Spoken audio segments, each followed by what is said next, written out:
Bismillahirrahmanirrahim. Hazreti Ali kerramallahu veceh'e avadan aydiya.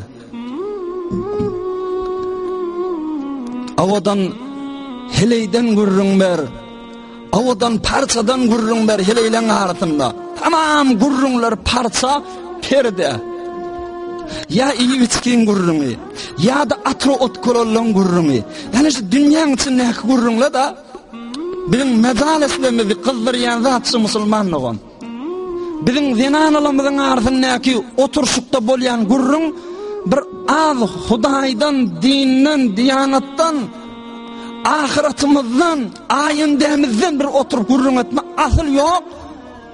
Gurrunumuz zinanaların arasında parça para, perdeden o, köynekten o modellen, ya atro ot kolon palancıra iyisler var deyip, ya da erkeklerin arasında hamala heleyden palan yerde palancıra pahişe var, palan yerde palancıra gelin palan moluptur, palan yerde şu gurrunla Hazreti Ali radıyallahu anh diye, ey Müslüman, dünyak ağırlanmağın, dünyanın içindeki iyi viskiler tamamı lezzeti aramış çomuka diyama, dünyanın iç öğü ve içindekiler poştur deyiptir. Dünyanın içinde iyi viskiken, inki behterin iyi viski, hemmemiz kabul et diye, sonun anırda iyi viski yok diye, ballami, esellen kavlatta mı iyi viskilerin içinde? Ama eselliyallan da bir sinigin kusuğu deyiptir. Arayın ağzından çıkayan kusuğu deyiptir. Dünyanın etibarı yok ki, inki iyi viskilerin içinde, inki leziz, terin kaza diyallamız, bal esel olayan olsa, esel bir haşeren, bir çivinin, sinigin, bir arayın deyani ağzının kusuğu, İçilyen zatların içinde ink kavzu süt diyen olsak ki Peygambercan her zatı iyenne Hudaya bana şükür ediyen bundan kavuyun da bana nesip et diyenmiş her zat içinde. Ama süt içinde Hudaya şundan kavuyunu verdi dua etmeyenmiş. Hudaya şundan kerrak verdi dua etmeyenmiş. İnki dünyanın yüzünde meşrubatlar İçilyen zatların içinde inki behterini süyütte mi? Ama Kur'an aydiya kan melen etin arasından çıkkayt diye süyüt diyerler diye. Kur'an'da var kanın içinden çıkkayt diye süyüt diyerler diye.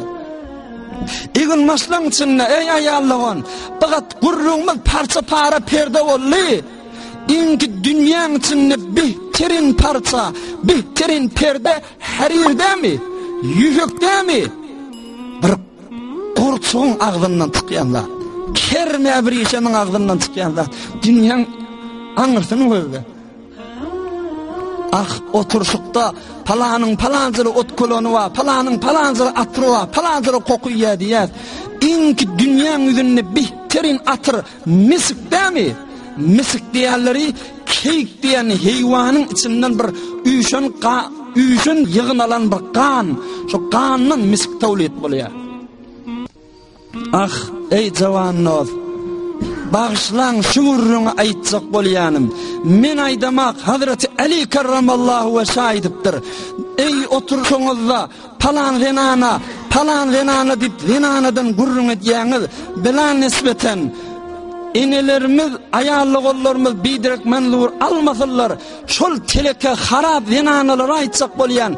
Palan renana deyip tamam aramışı, hoşluğu, şol pahaşısılıkta tapsak bolyan. Şol renana nicazı tıkan caydan çıkmaya mı deyiptir. Hele temen sanın tıkayan yer şol hakirim. Ama şu dünyanın pestigini düşündürecek bolya. Dünyanın hiçliğini düşündürecek bolya. Bal nereden çıkay diye, yüzük nereden çıkay diye, misk nereden çıkay diye, zinanın tamamı hoşluğun şomuka deyip, bir kıyız bilen irtibatta, bir gelin bilen irtibatta, bir paşan izinle gelip ben nereden çıkay diye insan diyen zat. Anırsa bir nutfa porsusudan ne mi? Bu zatlara hoşluğu edurluğu yok Müslümanlığın.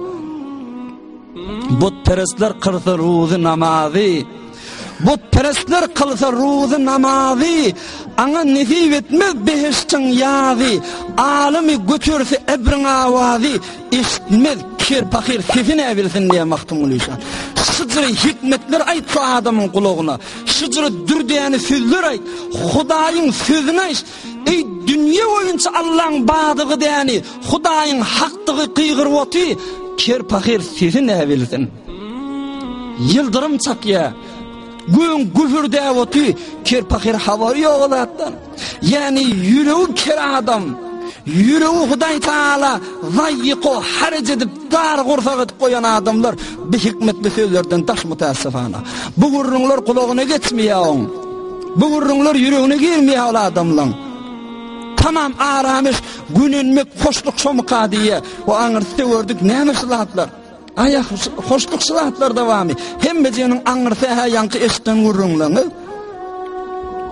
Gider yolun bilmesen, gider yolun bilmesen, doğru yola gelmesen, hakiyada salmasan, qalın arman içinde. Şunu yaddan çıkarma musulmanlığın. برای مشاهده ویدیوهای بیشتر به کانال یوتیوب سخنرانی های علمای ترکمن سر بزنید، مشترک بشید و منتشر کنید، اجر ببرید.